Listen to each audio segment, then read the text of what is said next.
happy to be here and present our paper, AIPDORCS, which is the acronym for Artificially Intelligent Preliminary Design of Reinforced Concrete Structures. Let me first introduce ourselves. So I conducted this research during my master's degree under the supervision of Professor Rafael, which I think doesn't require introducing before this audience. Let me give you some motivation before we move forward. So what is preliminary design? So this is the first stage of the structural design process, which is often an iterative process. The goal of this stage is to determine the conceptual structural layout and the initial cross-section sizes for analysis. Today, we know that this stage is technologically lagging behind. It is also calculated manually based on rules of thumb. And this is why it's also prone to human errors. And we assume that a non-optimal preliminary design can lead to a non-optimal structure overall. In the beginning of the research, we conducted interviews with highly experienced engineers and mapped this process accordingly.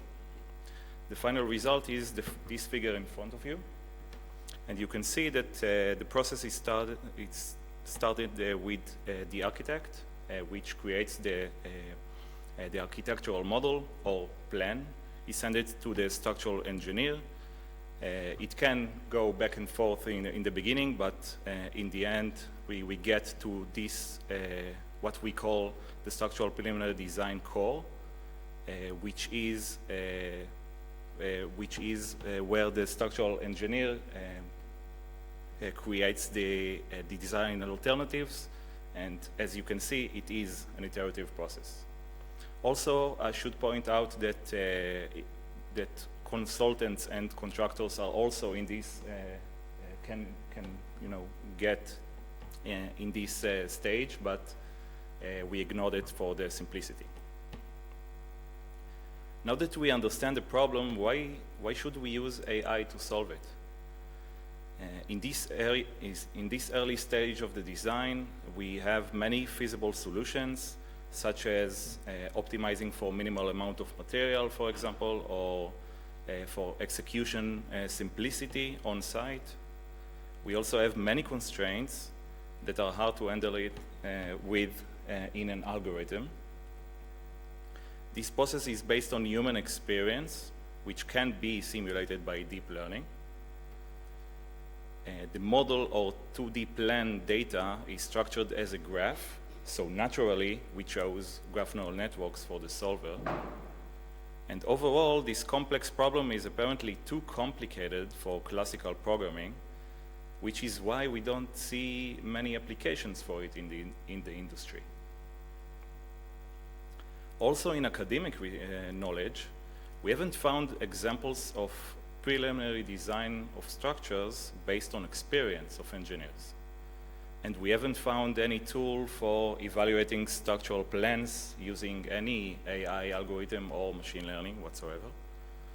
This leads us to the research goal of showing feasibility of automated preliminary structural design using GNNs, graph neural networks, and engineers' experience. Now we get to the good stuff. We broke this research concept into 3 main stages. So the first stage is the data collection and manipulation. The second one is structural plans classification. And in the end, we want to create a structural design, so the generation. And also, we focused on the first 2 stages for this study. So in the first stage, we talked about data collection and manipulation. So we got 201 approvals of Technion alumni to use their final projects, which are based on real-life buildings of various types, residential, offices, industry, you name it. Then we filtered out the unsuitable plans, for example, bridges. And we modeled 48 uniform projects of typical floors of these various buildings. Then we exported those plans from the models. We assigned global parameters for them, for example, the height of each floor plan. And we got feedback from experienced engineers. Overall, we got 106 feedback. And using automatically numbering the elements for referencing of the graphs and for the engineer's challenge, we also extracted the connections between those elements. There are 4 types of elements that interest us in the structural design of reinforced concrete buildings. The first one is beams, of course, columns, slabs, and walls. Here is a single project taken from the model research database. As you can see, a floor plan, just a single floor, with all the elements that support it, the slab. Let's focus on this area over here to understand the graph structure. Each element, as you can see, is color-coded, and by using DynamoScript and Python code, we get this graph for this simplified model section. Every node in this graph is a structural element with the following geometric features, and every edge of the graph represents a physical connection between those elements, which we got with a DynamoScript. Just to give you a sense of this data extraction from Revit models, here is the full DynamoScript we ran for each project, also color-coded in the same way. So we have the slabs data over here, columns data, walls and beams, and also some general models data, which is the global parameters. If you ask yourself what are those circles over there on the slabs, those were used to find the equivalent dimensions of slabs with complex non-convex geometries. So we will get a uniform structural element node. And in the end, we got CSV files which are suitable for training. Till now, we have all we need for building the graphs, but also we need labels. This is where this survey comes in, which we call the Engineer's Challenge. We built this advanced challenge with JavaScript and got 106 survey responses, as I mentioned, for labeling the graphs.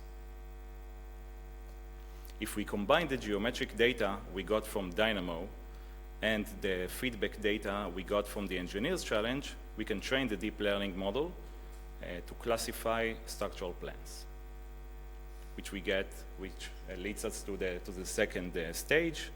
Finally, for this model that we've seen earlier, we can get this graph, and you can see the numbering for each structural element.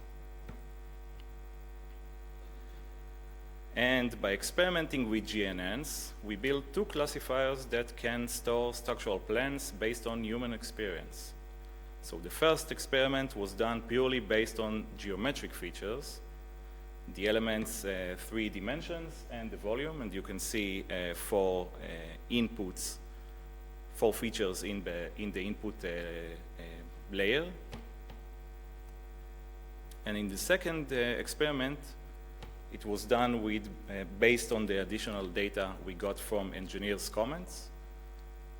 And you can see 10 more features in the input layer over here. To only show the feasibility, we simplified the score to pass or fail grade. To determine the binary classification for each project, we built an histogram of the Engineer's Challenge and chose the mean value as the threshold, so to tell if it's pass or fail for each project. And these are the experiment's results. Now, I know what you're thinking. These results are not ideal in any way, but they do show the feasibility of our concept solution, and this is only initial experiments. And with much bigger data set and feedback, and with better experiments using, for example, heterogeneous graphs or weighted edges, and more feature engineering and hyperparameter tweaking, we believe much better results can be obtained. And in the future, we hope to see additional research, such as the continuation of the third stage we proposed in the AIPDORCS concept, which is the structural design generation, based on the classifier that we created as an optimization function, for example. As many engineers doubted this method during this research, when I talked to a lot of engineers, I would like to end this presentation with a quote by Charles Darwin. "It is not the strongest of the species that survives, nor the most intelligent that survives. It is the one that is most adaptable to change." So thank you very much for listening. You can also check out the research website by scanning this QR code.